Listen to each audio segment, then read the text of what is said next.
How do you see, Luisa, the race for rare earth exploration panning out? Because it seems neck to neck between China and Canada as of now. But do you think that others could dive in?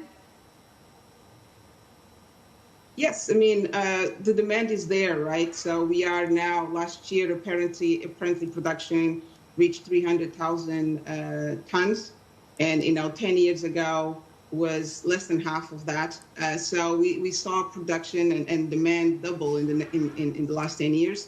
And the projections are that we will have to double production again to meet demand in the next 10 years. So there is great opportunity for junior mining companies, for mining companies to continue to explore and develop projects, rare earth projects outside China. China is not going to be able to forever supply the world with rare earths. They have an interest, I believe, also to preserve their resources for their own industries.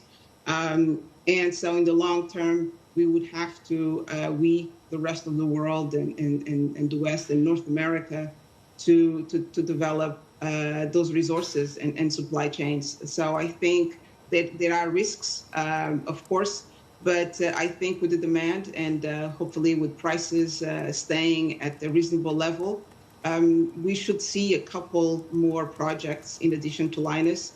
That is, Iluka as well, looking to reach production, and many other companies that are exploring the mine of rare earth ore, monazite, bauxite, and so forth, as well as develop processing capacity outside China.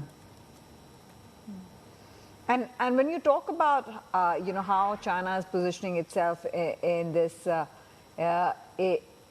story, where do you see the potential? Because, like you said, the demand for rare earths is increasing. These minerals go into everything that's electronics. So how much of that do you think China will be able to maintain, especially given that at a very headline level, 40,000 feet, you're having this obviously war on chips between the US and China, and the world is getting divided between that? Right. So, I mean, it's in the near term, I think the rest of the world still will be dependent on, supplies from China. So China produces about 60% of the world rare earth mining production, that is, and about 85% is processed in China, including material that is mined in the US. And so until we develop a supply chain, until we're able to economically process the rare earth, we will still be dependent on China. And unfortunately, that is the reality. But the possibility of developing that supply chain is very strong.